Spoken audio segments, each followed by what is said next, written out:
ដល់ថ្ងៃបោះត្រង់មាន់ហើយបងប្អូនអើយយើងបោះត្រង់មាន់នេះយកអាចវាទៅដាក់ដាំតកួនដោយសារយើងចង់បានអាចមាន់លាយជាមួយកាមនេះយកទៅដាក់ដាំតកួនវាល្អដែរអញ្ចឹងណាជាទៅដាក់បាចច្បល់មួយដីដើម្បីឲ្យវាមានជីធម្មជាតិខ្លះយើងដាំតកួនដាំស្ពៃអញ្ចឹងក៏ដាក់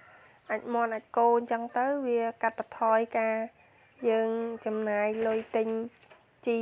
ផ្សារច្រើនគ្រាន់ថាយើងដាក់ដែរប៉ុន្តែយើងដាក់តិចអញ្ចឹងណាហើយអាចមាន់នេះយើងស្រួលបោសទេបងប្អូនដោយសារយើងដាក់អង្កាមអញ្ចឹងទៅវាអត់សូវមានក្លិនហើយនឹងវាស្ងួតល្អវាអត់សើមឲ្យយើងពិបាកបោសទេអានេះយើងដាក់អង្កាមអញ្ចឹងមួយយ៉ាងដែលតែយើងដាក់ទៅពេលវាអាចមកវាអត់សូវមានជាប់ជាមួយសាបយើងទេបោសទៅស្អាតឆេញហ្មងវាស្ងួតល្អបើសិនជាយើងអត់ដាក់អង្កាមទេពិបាកបោសហើយវាសើមហើយវាក្លិនហ្មងមាន់យើងវាឆាប់ក្លិនអញ្ចឹងវាងាប់វាអីចឹងដល់ពេលយើងដាក់អង្កាមចេះយូរប្រហែលជាមួយអាទិត្យទៅ10ថ្ងៃអីបានយើងបោសចេញក៏វាអត់បញ្ហាស្អុយលាមកមាន់នឹងដែរដល់ពេលយើងដាក់អង្កាមអញ្ចឹងវាងាយស្រួលបោសហ៎បងប្អូននេះប្តីខ្ញុំគាត់បោសវាហុយបន្តិចបានគ្រាន់ថាយើងពាក់ម៉ាស់ទៅវាអត់អីទេហើយណាមួយវាអត់សូវធំក្លិនដែរទេវាស្ងួតល្អអញ្ចេះហ៎បើខែភាសាប្រហែលជាសើមអង្កាមនេះខ្ញុំដាក់ប្រហែលជា10ថ្ងៃជាងហើយបានខ្ញុំបោសដោយសារមាន់ខ្ញុំតិចដែរឥឡូវត្រូវការយកទៅដាំបន្លែអញ្ចឹងទៅក៏ចូលបោសវាយកទៅត្រង់របស់ខ្ញុំមានពីរកន្លែងអានេះវាមាន់នេះដេកនេះកូនមាន់ដេកទូចអញ្ចឹងវាអត់សូវមាន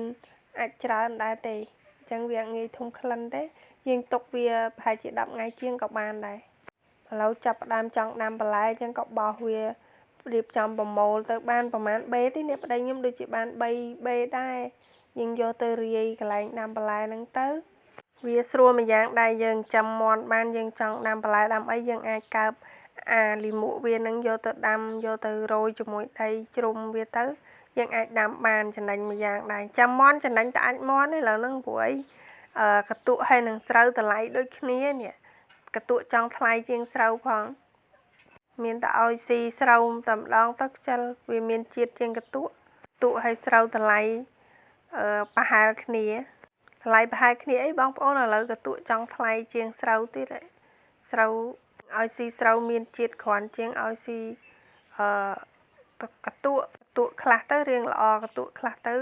អត់កើតដែរនឹងអាមាន់ខ្ញុំឲ្យស៊ីលាយជាមួយនឹងដាំចេកជួនកាលទៅតកួនទៅយើងមានតកួនដាក់តកួនឲ្យស៊ីទៅមានដាំចេកដាក់ដាំចេកទៅ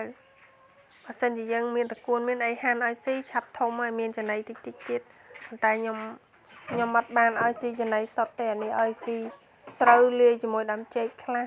ជួនកាលទៅមានកន្ទក់ក៏ឲ្យស៊ីលាយមួយកន្ទក់បើយើងដាក់ចំណីផ្សារសុទ្ធវាធំលឿនប៉ុន្តែគ្រាន់ថាវាអត់សូវចំណេញអញ្ចឹងបើសាមាន់យើងលក់បានថោកអត់ដូចទៅខាងតកែវគេលក់បានថ្លៃ